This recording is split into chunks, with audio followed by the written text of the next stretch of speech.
Je me suis allongée sur mon lit et j'ai essayé de faire abstraction du bruit de mes parents qui se disputaient dans la chambre d'à côté. Mais même la musique que j'écoutais n'était pas aussi forte que leur voix élevée. « Tu es si contrôlant, je ne peux pas le supporter. » « Eh bien, je n'aurais pas à te contrôler si tu n'étais pas si indigne de confiance. »« Qu'ai-je fait pour que tu ne me fasses pas confiance ?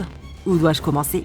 Ça suffit, je ne vais plus supporter ça. C'est fini entre nous. » Mais avant de continuer, assurez-vous de liker, de vous abonner et d'appuyer sur la cloche de notification pour ne pas avoir à vivre les horreurs que j'ai découvertes ensuite. J'ai entendu frapper à la porte de ma chambre. Entre, c'était ma mère. « Tana, je dois te parler de quelque chose. » Je pouvais voir à la tête de maman que c'était quelque chose de sérieux. « Qu'est-ce qu'il y a, maman ? » « Ton père et moi allons divorcer. » J'étais vraiment choquée. Bien sûr que je savais qu'ils s'étaient beaucoup disputés récemment, mais la dernière chose à laquelle je m'attendais était qu'ils divorcent. Pourquoi ?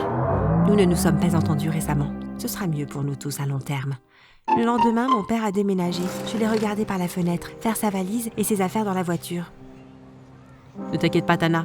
Tu peux venir me voir quand tu veux. Tu remarqueras à peine mon absence. J'ai serré papa dans mes bras et lui ai fait un signe d'adieu.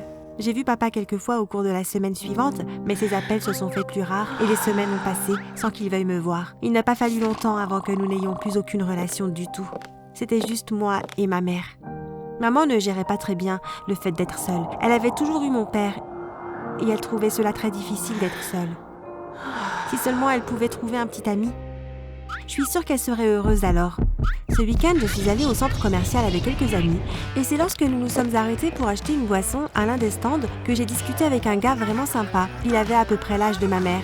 Je me suis surprise à lui parler de ma mère. « Tu devrais peut-être prendre mon numéro, lui demander de m'appeler. »« Ce serait génial, merci, je le ferai. » J'ai noté son numéro, j'avais hâte de rentrer à la maison et d'annoncer la bonne nouvelle à maman. « Maman, je t'ai trouvé un rendez-vous !»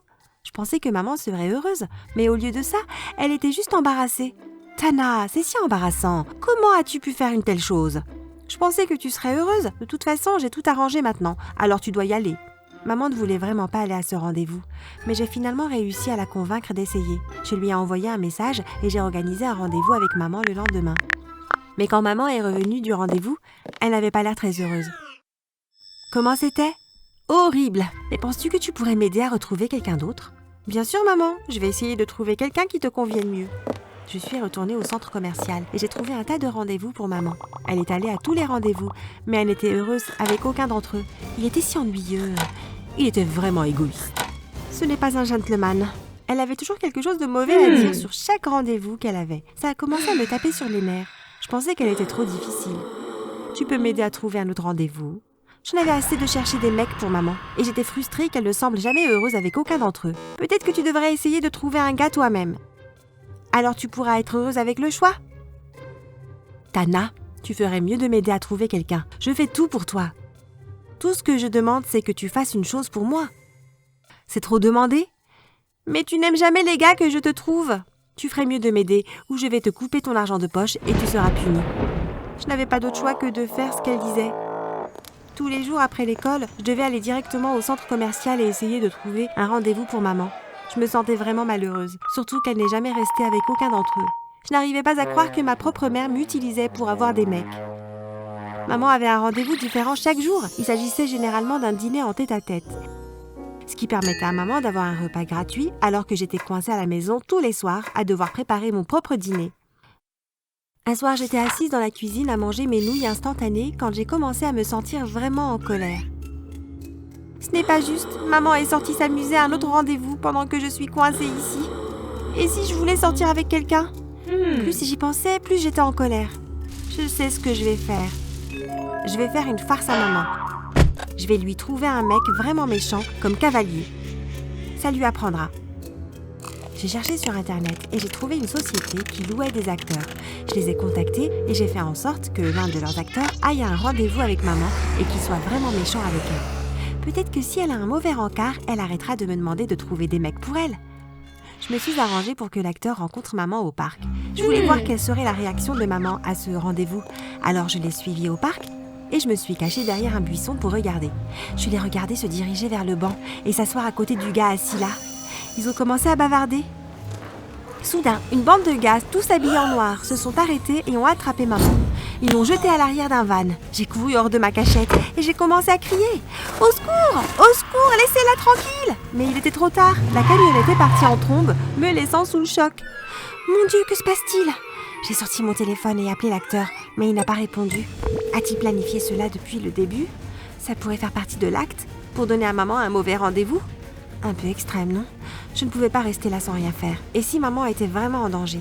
J'ai appelé la police et leur ai dit exactement ce dont j'avais été témoin. Nous allons demander à des officiers de s'en occuper. Ne vous inquiétez pas. Je suis sûre que nous trouverons votre mère bientôt. Mais ils ne l'ont pas trouvée. Les jours ont passé, puis les semaines. Il n'y avait aucun signe de maman. J'ai commencé à craindre le pire. Elle avait disparu depuis environ 6 semaines. Quand j'ai trouvé la note, elle était collée sur la porte du frigo. Si tu veux que ta mère revienne, donne-nous $1 million. Je suis restée là à regarder la note, choquée. Comment peuvent-ils s'attendre à ce que je trouve une telle somme d'argent? Nous ne sommes pas riches. Je savais qu'il n'y avait qu'un seul moyen d'obtenir l'argent. Je devais le voler. J'ai commencé à élaborer un plan. J'ai décidé de braquer ma banque locale. Je l'avais vu faire des tas de fois dans des films. Ça n'avait pas l'air si difficile. J'ai acheté une batte de baseball et je suis allée à la banque quand elle était la plus occupée. Dès que je suis entrée dans la banque, j'ai commencé à crier sur tout le personnel et les clients. Couchez-vous par terre ou vous allez être blessés. Donnez-moi tout votre argent. Quelques clients sont tombés par terre, mais le personnel m'a juste regardé et a commencé à rire. Je suis sérieuse, mettez l'argent dans ce sac.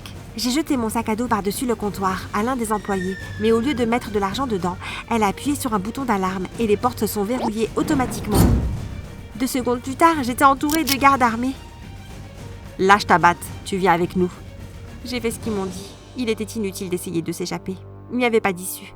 Les gardes m'ont attachée jusqu'à ce que la police arrive. Ils m'ont emmenée au poste de police et m'ont mis dans une cellule. Je me suis assise là toute seule. J'avais peur et je me sentais seule. J'ai entendu la porte de la cellule s'ouvrir et j'ai levé les yeux. Il y a quelqu'un ici qui veut vous voir. J'ai été choquée de voir ma mère debout dans l'embrasure de la porte. Elle avait l'air visiblement bouleversée. « Tana, pourquoi voudrais-tu braquer une banque? Pour obtenir l'argent pour payer ta rançon? Oh Tana, c'était un canular. Je n'ai jamais été en danger. L'acteur que tu as payé pour avoir un mauvais rendez-vous avec moi m'a contacté et m'a dit ce que tu lui avais demandé de faire. Il se sentait mal pour moi. On a décidé de simuler un kidnapping pour te piéger et te faire réfléchir un peu. L'acteur a mis ce faux mot sur la porte du frigo. On voulait juste te faire un peu peur. T'es folle? Comment as-tu pu me faire ça? Je me suis fait un sang d'encre pour toi. J'ai commencé à comprendre pourquoi mon père avait quitté ma mère. Elle était manifestement folle. Eh bien, j'espère que t'es contente de toi. Grâce à toi, je vais maintenant aller en prison. J'ai passé 2 ans en prison. J'ai passé la plupart du temps à penser à la façon dont j'allais me venger de maman pour m'avoir mis là-dedans. Quand le jour de ma libération est arrivé, maman est venue me chercher. « Tana, tu es enfin libre de rentrer à la maison. » J'ai souri à maman, même si à l'intérieur j'étais en colère. J'avais besoin de prétendre que tout allait bien entre nous, au moins jusqu'à ce que le bon moment arrive pour prendre ma revanche. J'ai une surprise pour toi quand on rentrera à la maison. Qu'est-ce que c'est? Tu vas devoir attendre et voir. En rentrant à la maison, je me suis demandé quelle pouvait être la surprise. Peut-être qu'elle me fait une fête de bienvenue à la maison. Mais lorsque j'ai franchi la porte, mon cœur s'est effondré. L'acteur qui avait aidé ma mère était assis dans notre salon. Il avait l'air d'y être très à l'aise. Tony et moi vivons ensemble maintenant. J'ai regardé maman en état de choc. J'étais furieuse contre eux deux. Alors que j'avais passé les 2 dernières années dans cette misérable prison, ils avaient joué aux amoureux. J'ai caché ma colère et forcé un sourire sur mon visage. C'est une excellente nouvelle. Je suis si heureuse pour vous deux. Je leur ai dit que j'étais fatiguée et je me suis excusée. Quand je suis montée dans ma chambre, je n'arrêtais pas de penser à quel point je les détestais tous les deux. Je me fiche de ce qu'il faut faire. Je vais leur faire payer ce qu'ils m'ont fait. Je savais ce que j'allais faire. Le lendemain, maman et Tony ont dit qu'ils sortaient dîner. Dès qu'ils ont quitté la maison, j'ai appelé mon père. « Salut papa, écoute, tu peux venir? Maman est sortie et je veux te parler de quelque chose. »« Bien sûr Tana, je serai bientôt là. » J'ai entendu la voiture de papa s'arrêter et je suis allée ouvrir la porte. « Salut papa. »« Entre. » Mon père s'est assis sur le canapé et je lui ai raconté ce que maman et Tony avaient fait. « Je me suis toujours demandé pourquoi tu voulais braquer une banque. Ce n'était pas dans ta nature. » Je ne l'ai fait que pour essayer de sauver maman, mais ça a fini par me coûter 2 ans de ma vie.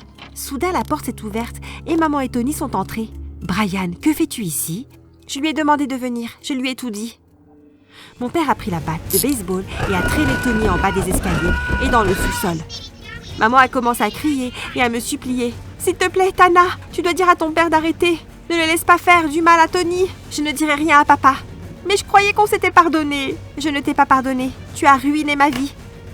Il pouvait entendre une agitation venant du sous-sol, puis tout est devenu silencieux. Quelques secondes plus tard, papa est revenu dans le salon. Il était couvert de sang. Qu'as-tu fait à Tony ? Que penses-tu que j'ai fait ? Papa a mis son doigt dans le sang et l'a léché. Oh, qu'est-ce que tu fais ?